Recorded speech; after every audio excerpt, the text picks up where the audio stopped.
Hi friends, ഓഹരിപണ്ഡം Malayalam ചാനലിലേക്ക് എല്ലാവർക്കും തന്നെ സ്വാഗതം. കഴിഞ്ഞ ഒരാഴ്ച വളരെ ഷാർപ്പായിട്ടുള്ളൊരു സെല്ലിംഗ് ആണ് നമ്മളുടെ മാർക്കറ്റിൽ വന്നിട്ടുള്ളത്. നിഫ്റ്റി പ്രധാന സപ്പോർട്ട് സോണായിട്ടുള്ള 23,500 ലെവലിലൊക്കെ ഹോൾഡ് ചെയ്യുന്നു. നമുക്ക് ചാർട്ടിലോട്ട് കടക്കാം. ഈ ചാർട്ടിലോട്ട് കടക്കുന്നതിന് മുൻപേ കഴിഞ്ഞ വ്യാഴാഴ്ച നമ്മളുടെ ക്യാഷ് മാർക്കറ്റിൽ ഏകദേശം 7,200 കോടി രൂപയുടെ ഹോൾഡിങ്സ് അല്ലെങ്കിൽ 7,200 കോടി രൂപയുടെ സെല്ലിംഗ് ആണ് FIS നടത്തിയിട്ടുള്ളത്. FIS ഇന്ത്യൻ മാർക്കറ്റിൽ നിന്ന് വിറ്റുമാറുന്നതിൻ്റെ അല്ലെങ്കിൽ FIS ഇന്ത്യൻ മാർക്കറ്റിൽ നിന്ന് വിട്ടുമാറി നിൽക്കുന്നതിൻ്റെ പ്രധാന 5 കാരണങ്ങളാണ് അനലിസ്റ്റ് പറയുന്നത്. ഒന്നാമത്തെ കാരണം എന്ന് പറയുന്നത് വീക്കായിട്ടുള്ള ഏണിംഗ് ഗ്രോത്ത് ആണ്. ഈ ഒരു കാര്യം കഴിഞ്ഞ ക്വാർട്ടർ റിസൾട്ടിൻ്റെ സമയത്ത് നമ്മൾ പറഞ്ഞിട്ടുണ്ടായിരുന്നു. സർപ്രൈസിങ് ആയിട്ടുള്ള റിസൾട്ടുകൾ തരാൻ സാധിക്കുമ്പോഴാണ് മാർക്കറ്റ് വളരെ പെട്ടെന്ന് എല്ലാ സെക്ടറും വളരെ പോസിറ്റീവായിട്ട് മുന്നോട്ട് പോകാറുള്ളത്. സോ ഒന്നാമത്തെ കാരണം വീക്ക് ഏണിംഗ് ഗ്രോത്ത് ആണ്. രണ്ടാമത്തേത് എന്ന് പറയുന്നത് സ്ലോയിങ് GDP ഗ്രോത്ത് ആണ്. Indian GDP growth is expected to slow down 6.4% year on year എന്നുള്ളതാണ് അനലിസ്റ്റുകൾ പറയുന്നത്. മൂന്നാമത്തെ ഒരു പ്രധാന കാരണം എന്ന് പറയുന്നത് ഹൈ ആയിട്ടുള്ള US ബോണ്ട് ഈൽഡാണ്. സ്വാഭാവികമായിട്ടും ബോണ്ട് എന്ന് പറയുന്നത് ഒരു റിസ്ക് ഫ്രീ റിട്ടേൺ ആണ്. അപ്പം ഹൈ റിട്ടേൺസ് ബോണ്ടിൽ കിട്ടുന്ന സമയത്ത് എന്ത് സംഭവിക്കും? ഇക്വിറ്റി മാർക്കറ്റിൽ ഒരു സെല്ലിങ് വരികയും ആ ഒരു ഫണ്ട് US ബോണ്ടിലോട്ട് പോകാനുള്ള സാധ്യത വളരെ കൂടുതലാണ്. നാലാമത്തത് എന്ന് പറയുന്നത് റുപ്പി ഡിപ്രിസിയേഷൻ ആണ്. എല്ലാ ദിവസവും തന്നെ നമ്മൾ പേപ്പറിൽ കാണാറുണ്ട് Indian rupees has reach record low എന്നുള്ള കാര്യം. അഞ്ചാമത്തത് എന്ന് പറയുന്നത് ട്രേഡ് പോളിസി കൺസേൺസ് ആണ്. പലതരത്തിലുള്ള ട്രേഡ് പോളിസി കൺസേൺസ് വരുമ്പം ഇന്ത്യയുടെ എക്സ്പോർട്ടിനെയൊക്കെ വളരെ നല്ല രീതിയിൽ ബാധിക്കാനുള്ള സാധ്യതയുണ്ട്. അപ്പം ഇങ്ങനെയുള്ള പ്രധാന 5 റീസൺസ് ആണ് ഇന്ത്യയിൽ നിന്ന് FIS വിട്ടുമാറുന്നതിൻ്റെ കാരണമായിട്ട് അനലിസ്റ്റുകൾ പറയുന്നത്. ഫണ്ടമെൻ്റൽ റീസൺസ് എന്തൊക്കെയായാലും നമ്മൾ പേഴ്സണലി എന്താണ് പ്രൈസ് ആക്ഷൻസ് ആണ് ഫോളോ ചെയ്യുന്നത്. ചാർട്ടിലെ മാർക്കറ്റ് സെൻറ്റിമെൻറ്റ്സ് ആണ് നമ്മൾ ഫോളോ ചെയ്യുന്നത്. ചാർട്ടിൽ ഒരു റിവേഴ്സൽ കിട്ടുമെന്നുണ്ടെങ്കിൽ നമ്മൾ എന്ത് ചെയ്യും?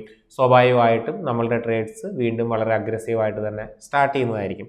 ഏതായാലും നമുക്ക് ചാർട്ടിൽ എന്താണ് ഉള്ളത്, ചാർട്ടിലെ പ്രധാന സപ്പോർട്ട് എന്താണ്, റെസിസ്റ്റൻസ് എന്തൊക്കെയാണ് എന്നുള്ളതൊക്കെ നമുക്ക് നോക്കാം.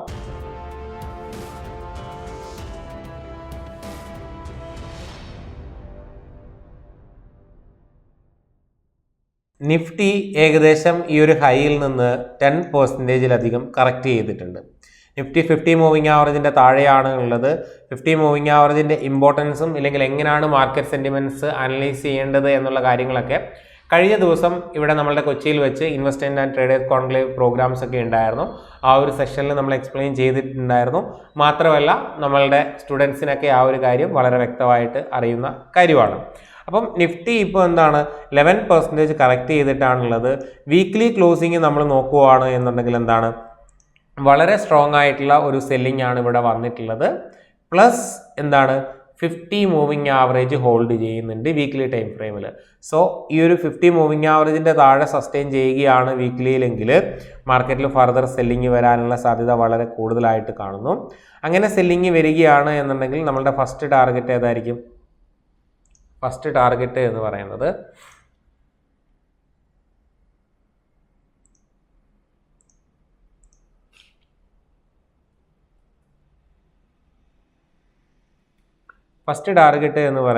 വീക്കിലിയിലെ 100 EMA ആയിരിക്കും.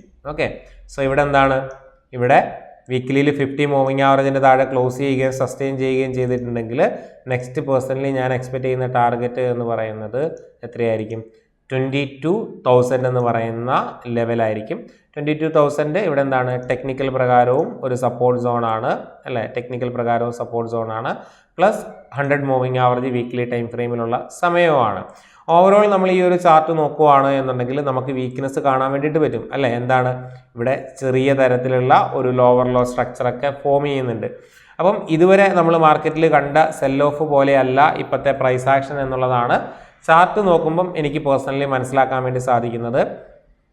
ഓക്കെ, ഈ ഒരു 2021 മുതൽ 23 വരെ പോയ ആ ഒരു 2 വർഷക്കാലത്തെ സൈഡ് വേസിന് ശേഷം മാർക്കറ്റിൽ ബ്രേക്ക് ഔട്ട് വന്നതിന് ശേഷം ഒരിക്കൽ പോലും ഈ ഒരു 50 മൂവിങ് ആവറേജിന് താഴെ ക്ലോസ് ചെയ്യേണ്ട ഒരു സിറ്റുവേഷൻ വന്നിട്ടില്ല, അല്ലെങ്കിൽ സസ്റ്റെയിൻ ചെയ്യേണ്ട ഒരു സിറ്റുവേഷൻ വന്നിട്ടില്ല. അങ്ങനെ വരികയാണ് എന്നുണ്ടെങ്കിൽ ഫർദർ സെൽ ഓഫ് വരാനുള്ള സാധ്യത വളരെ കൂടുതലാണ് എന്നുള്ളതാണ് എൻ്റെ വ്യൂ. അതുകൊണ്ട് തന്നെ ഈ ഒരു 23,300 അല്ലെങ്കിൽ 23,000 താഴെ സസ്റ്റെയിൻ ചെയ്യുകയാണെന്നുണ്ടെങ്കിൽ നെക്സ്റ്റ് ടാർഗറ്റ് 20 എത്രയാണ് 22,000 ആണ് പേഴ്സണലി ഞാൻ എക്സ്പെക്ട് ചെയ്യുന്നത്. മുകളിൽ 24,800 മുകളിൽ സസ്റ്റെയിൻ ചെയ്യുമ്പോൾ എൻ്റെ ഈ ഒരു ബിയറിഷ് വ്യൂ ഒക്കെ മാറി എന്താണ് മാർക്കറ്റ് റിവേഴ്സ് ആയി എന്നുള്ള എക്സ്പെക്റ്റേഷനിലോട്ട് ഞാൻ വരും. ഇനി ഇത് ആസ് എ സ്വിംഗ് ട്രേഡർ നമുക്ക് ഇതിനേക്കാളൊക്കെ മുൻപ് ഓപ്പർച്യൂണിറ്റീസ് കിട്ടും. മാർക്കറ്റ് നല്ല രീതിയിൽ അനലൈസ് ചെയ്യുകയാണ് എന്നുണ്ടെങ്കിൽ അതൊക്കെ വരുന്ന ആഴ്ച അങ്ങനെ ഒരു ഓപ്പർച്യൂണിറ്റീസ് കിട്ടുമ്പോൾ നമ്മൾ ഡിസ്കസ് ചെയ്യുന്നതായിരിക്കും.